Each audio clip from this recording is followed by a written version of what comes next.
Hello, my name is Troy Dangerfield. I've been a writer's PA, a line producer's assistant, a writer's assistant, and a showrunner's assistant. The writer's PA job is basically the start to this long line of jobs in a writer's room. And I'm very excited to tell you all the different ways that you can be successful in that role.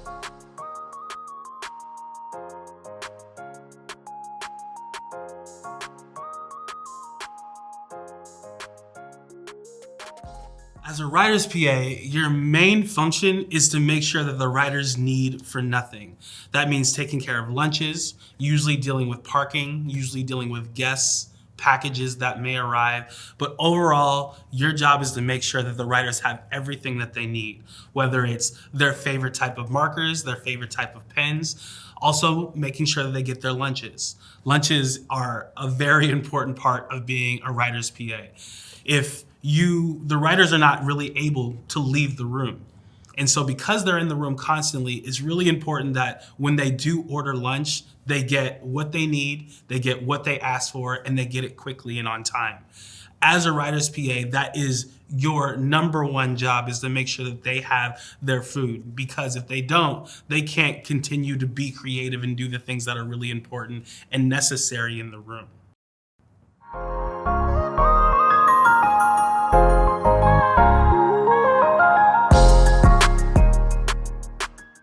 A typical day as a writer's PA is kind of beautiful because every day is really different. There's not really always a typical, but you do usually come in, make sure the writers have what they need. Like, I always started by making a pot of coffee, so that was ready to go. I would also make sure the showrunner had his desk set and everything ready for him when he came in. I also made sure snacks were out, fruit was fresh, making sure that everybody as they came in, that this is the most perfect place for them to create and tell different stories. And it's really important that you are really creating that vibe in the space. And so in the morning, coffee, making sure everything's set. In the afternoon, getting lunch orders, getting the lunches and making sure they're back at a reasonable time. In the afternoon, it might be getting coffee, making sure that everybody gets the coffee that they need. And then at the end of the day, cleaning up and making sure that the space is properly secured.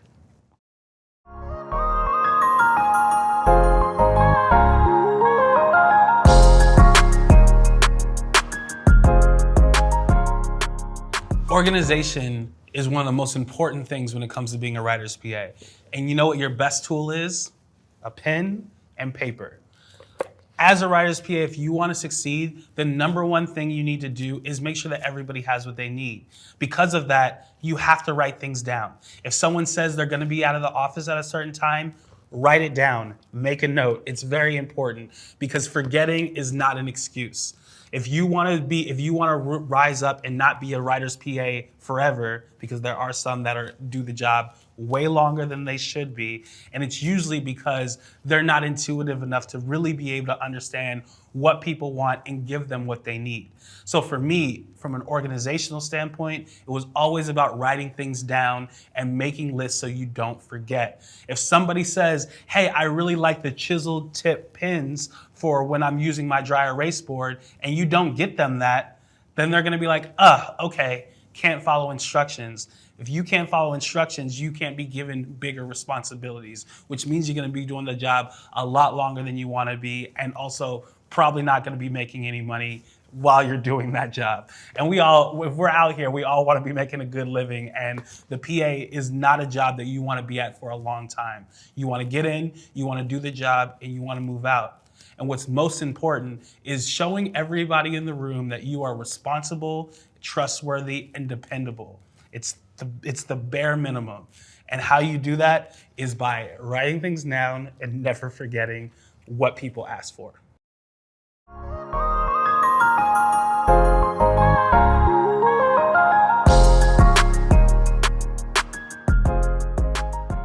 Coming out of school, I studied acting and IT.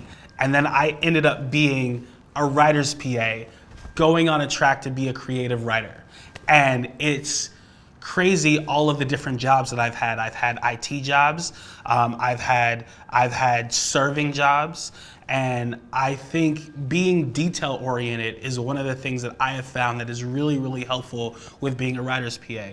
Being detail oriented and being dependable. I really do think dependability is everything because they just want to get trust. I'm not going to trust you with an episode of television if I can't trust you with getting my lunch. You know what I mean? I can't trust you with an episode of television if I can't trust you to make sure the parking signs are out. And so little things like that, it's just like somebody tells me something, I write it down and it's done. And the writers knowing that they don't have to think about it, think about, oh, I told Troy, but did he do it? Knowing that I've done that makes me dependable and trustworthy and makes them want to give me more responsibility, which is the whole point. The whole point is just getting to the next level.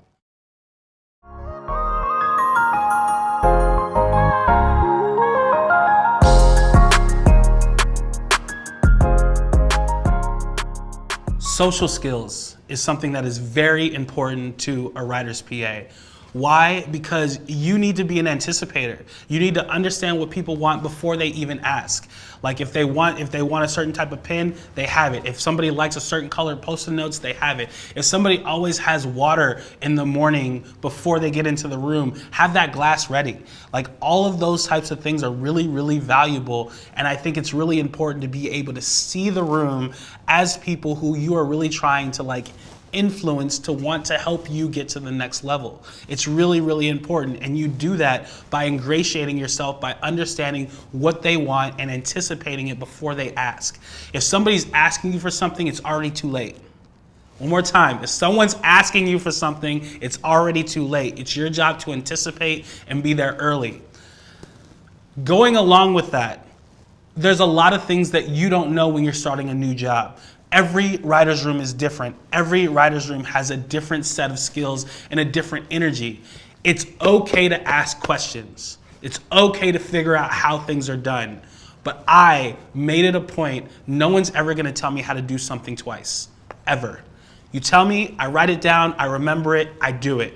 It's okay, maybe you told me to do it and I made a mistake. Okay, I'm never gonna make that same mistake again.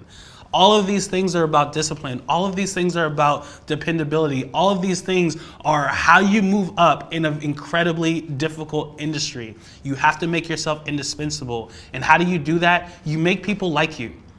And making people like you isn't about being nefarious and going around and being like, oh, I'm gonna get this person a coffee. It's like, no, it's about being helpful. It's about being helpful in a genuine way because the easier their lives are, the better the writing product, and that is why you are important to this whole ecosystem. And so you do need to know your role and you need to play it. You need to play it all the time and be somebody who is indispensable. It's very important, indispensable.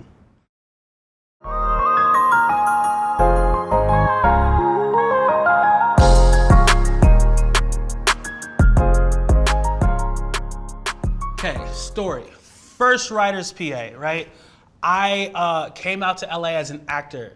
I came out and very quickly, I had a friend that was a writer's PA on a show. And he was like, hey Troy, one of these guys is moving on. We'd love to bring you on. I was like, nah. I'm working on my own stuff. I don't need that right now. And he was like, okay, cool, do your thing. A year later, the exact same show was looking for a writer's PA again. And this time I was thinking a lot more about the writing track because originally I was thinking about the acting track.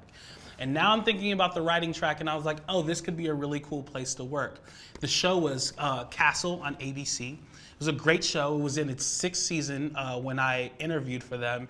And it was a really, really great experience because one of my friends that went to college with me gave me the recommendation again a year later. And again, they loved me. They loved that I had a background in the school, and they really gave me a week trial to see if I could do the job. And most jobs will, because PAs are a dime a dozen. They will find somebody else and replace you in a day. And you're not getting paid a lot of money in the first place, but there are people who will do the job for free just to be on a TV show. And so it's always usually a little bit of a trial basis. You gotta show up on time, you gotta be early, you gotta be on it all the time. What do you need? How can I help? Whatever.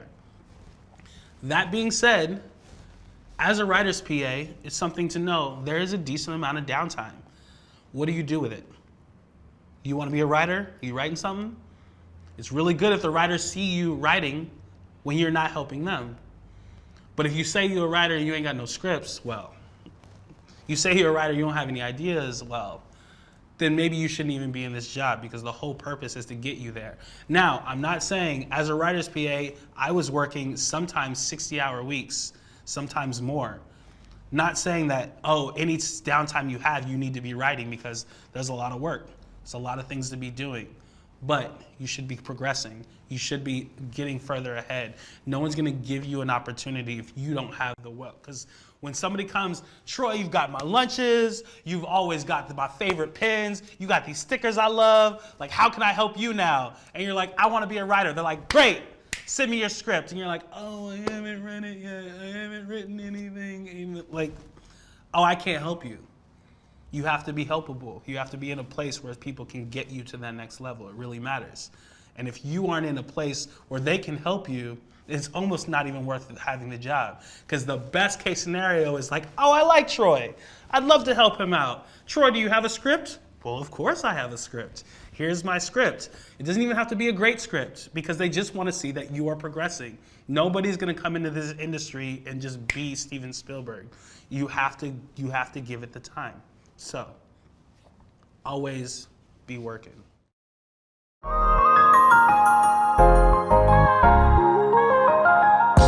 This position is so great for networking. That's really the reason you have the job. You are in the room with writers who are creating amazing stories, and you're getting their lunch every day. There's time to talk to them in the morning over coffee. There are questions if you can ask. It's the ultimate resource. For me, I always made sure to figure out I could have time with every writer at some time, even if it's a 5-minute interval. It's like, I always know where people, I know Chad likes to take walks during lunch. Maybe I'll ask him one day if I could go on a walk with him. If this one person, oh, coffee, I'd love to get coffee with you after the room. Oh, you're gonna be on set. I'd love to be on set with you as you're doing your episode. When you think about production, there is a ton of downtime. It's a hurry up and wait industry. And so in all of those moments, you can be strategic. You can learn from all of these people. And I think that that's an opportunity that you have to use.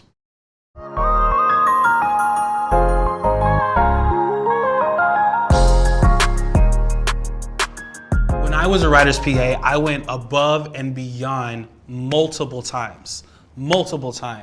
I'd say 9 times out of 10, I would ask, is there anything I can do to help? Is there anything I can do to help? I would love to be helpful. Is there anything I can do to help? All the time. I am perfectly fine with being a little annoying as long as I'm also being helpful. For me, I was able to see in Castle, was a show on ABC. There were multiple timeline things happening as far as people's history. And I remember that they were doing an anthology episode. And I asked one of the writers, and I was like, hey, would it be helpful to you if there was a research document with all of these backstories? The fact that I asked as a possibility floored her. She was like, absolutely, please. Send us whatever. And so that night I went home and I made a 4-page document documenting family history for different characters, when they would have crossed in the past, blah, blah, blah. Give it to them. And now the whole room is reading something I wrote. It's not a script, but it's something that I wrote. And it's something that they found helpful. All you want is more responsibility. You show them that you can do something helpful, they're going to give you more responsibility. And then the next time I did that, they loved it. It was helpful. Great. Flat, like feather in my cap. 2 weeks later, they're like, hey, Troy, we want to do a K-pop episode. We don't know anything about K-pop. Can you do some research for us? They have a writer's assistant. They have somebody whose job is to also do research. But they were like, Troy did a good job. Let's give him a shot. I know more about K-pop than anybody in that room because I did the research. I figured it out because I want to be somebody who is integral to the creative process and helpful to the writer.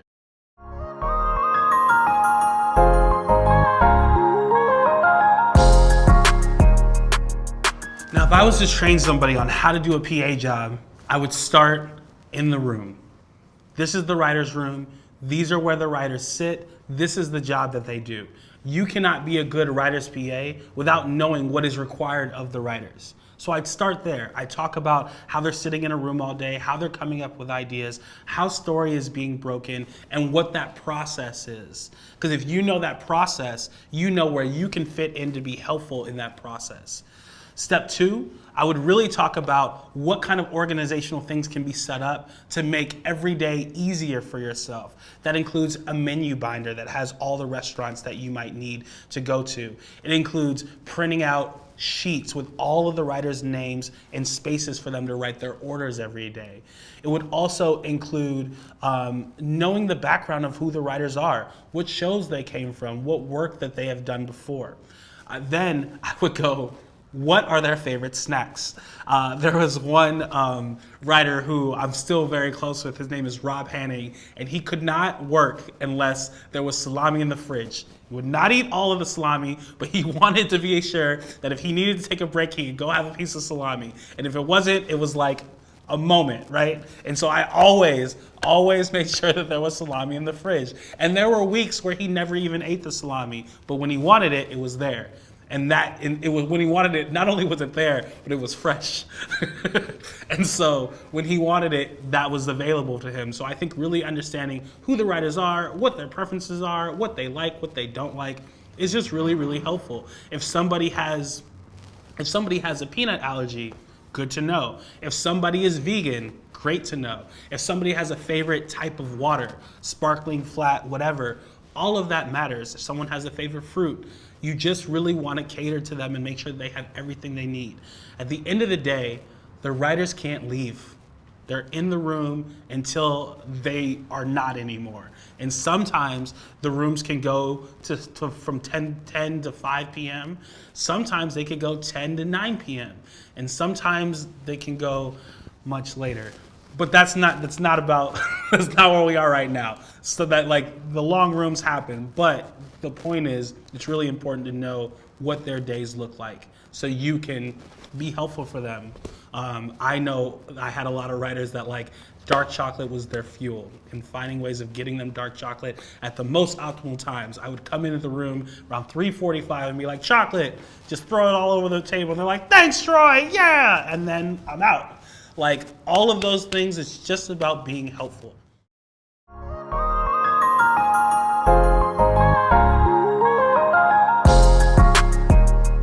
Overall, anybody can be a writer's PA, but there are some essential things that you need. Number 1, a car. You cannot do this job without a car. I was a writer's PA for about 3 months and my car broke down. And on that Monday, I had to go and get a rental to go to work because there was no way that I was going to be able to get lunches, go to different parts of set, do anything that I needed to do without a car. And so it is really essential. They do give you mileage. Most jobs, almost all production will give you mileage reimbursement for the place that you have to go.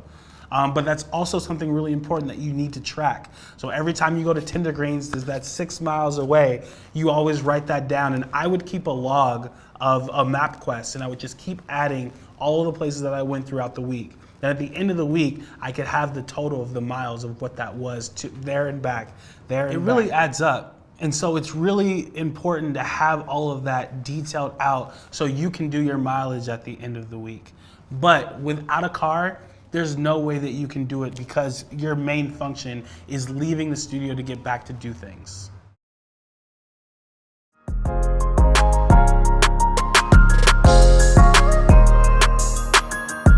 My name is Troy Dangerfield. I really hope that this was helpful for you.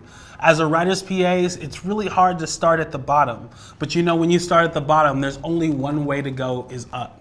So make sure you work hard, and then you won't be a writer's PA forever.